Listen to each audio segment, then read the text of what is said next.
we interrupt this regularly scheduled video to bring you, yeah, like I have any kind of schedule. This video is a request from the great Gratu Orloff. He's a YouTuber I recently discovered and has become my new favorite pastime.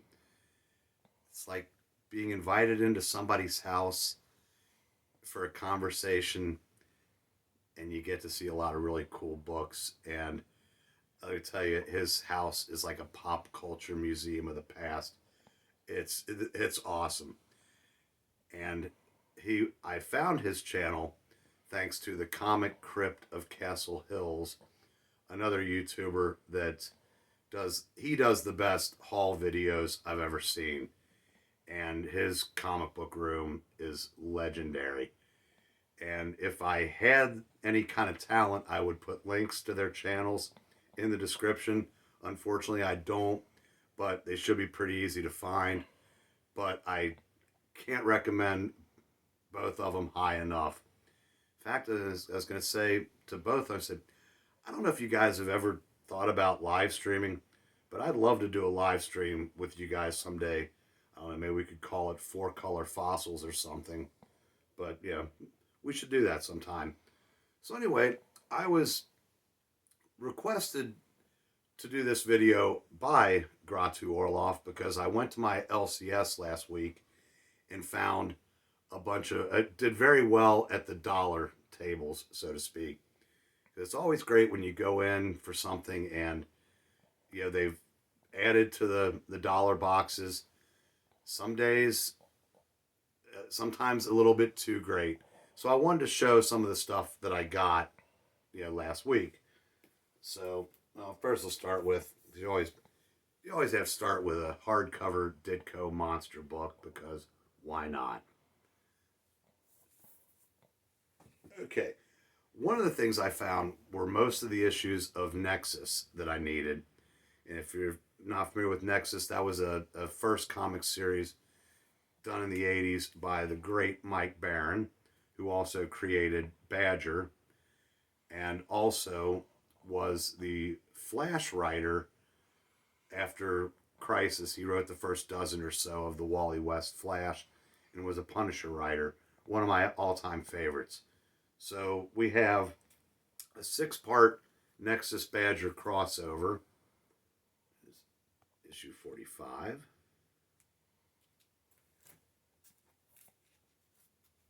Issue 46.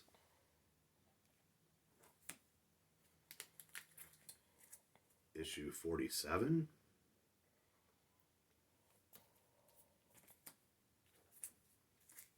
48.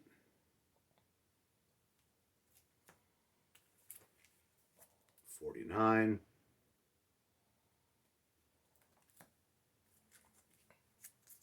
And issue 50. Now we're going to get into some of the Marvel and DC and Gold Keys. I found some some Challengers of the Unknown in the box, and I'd never really read these before. I had a bunch of them, but I'd never read them. And I found out that as the 60s wore on, when DC was trying to infuse hip into their comics, they gave the Challengers a younger brother. Red Ryan's younger brother was introduced. Of course, he was introduced trying to kill them because he blamed them for his brother's death. Plot twist, his brother wasn't dead. And he became kind of like he was a teeny bopper singer that all the girls liked, and his name was Tino, and he became basically the star of the comic for a while. Issue 67.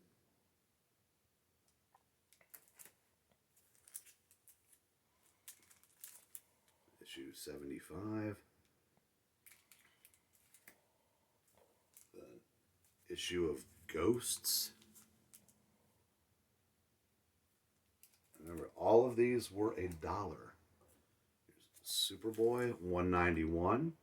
Actually has a Legion story in there, so that makes it made it an extra fun read. Our Fighting Forces.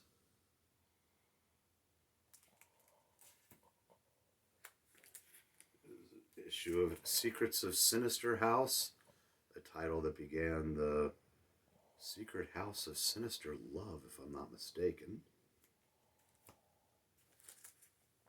There's issue 8.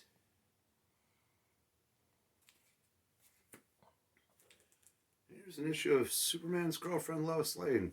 Yes, Lana, it's true. I killed Lois Lane. Should have said, well, I haven't killed her in 4 or 5 issues.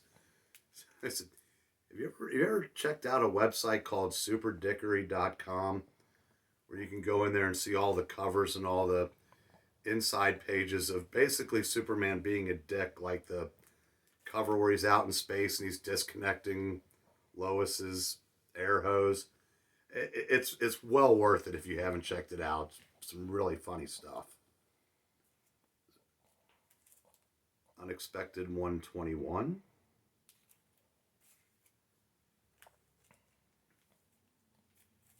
Witching Hour number 25. A couple of Marvels here. Creatures on the Loose, featuring Krogar. Then we've got number 17 here with Gulliver Jones, Warrior of Mars. It's actually a new story written by Roy Thomas with art by Gil Kane. Great stuff.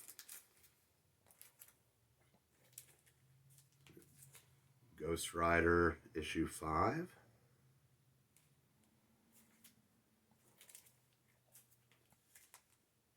Number 7.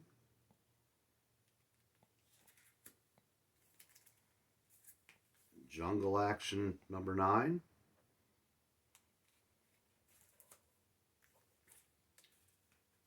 Marvel Team Up 19 featuring Kazar in the introduction of Stegron the Dinosaur Man.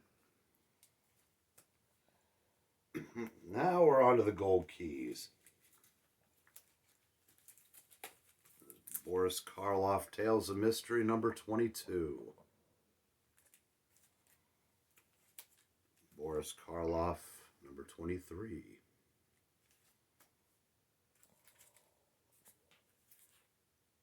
Number 31. Like I said, when I saw these, I was like a kid on Christmas morning. Because when I had my 50,000 plus comic book collection, I didn't really go for the licensed stuff. I was too busy buying every superhero thing I could find. It's issue 41.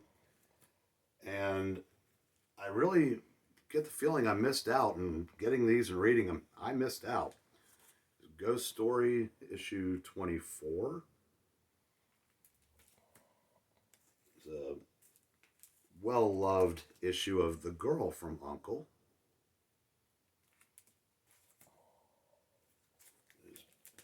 Issue number 4 of The Invaders. Actually, a fan of the show as well. Issue 6 of I Spy. That looks nothing like Robert Culp. And we got Magnus Robot Fighter number 20.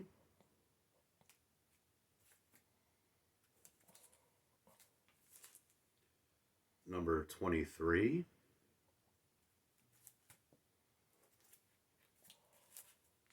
And number 24. Love that series. We got The Man from U.N.C.L.E. number 16. And I don't know if you've ever read any of these, but they really do a good job of making the characters look like they did in the show. Leo G. Carroll looks dead on how he did in real life. This is issue 18. Issue 19.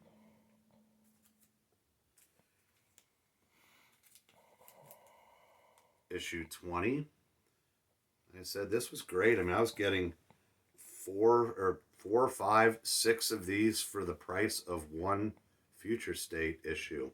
That was a pretty easy choice. Mighty Samson, issue 16. And first, Charlton here. The Many Ghosts of Dr. Graves, issue 11.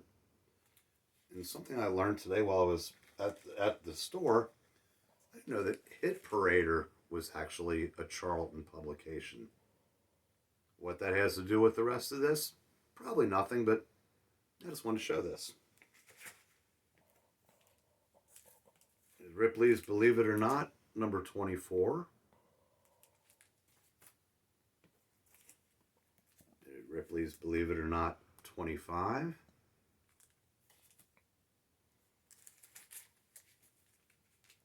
And 26.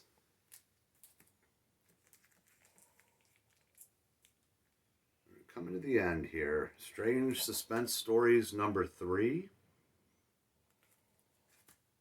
And last but not least, Twilight Zone, issue 25. I said this is how I spent my spare time over the weekend, was reading my way through these, and I said I retroactively kicked myself for not getting more of these and reading more of these, years ago when I had all that other stuff, but I guess better late than never. So that'll do it for this impromptu comic haul. I guess this is where I say, please like, share, and subscribe, and I will see you guys in the next video. Good night, kids.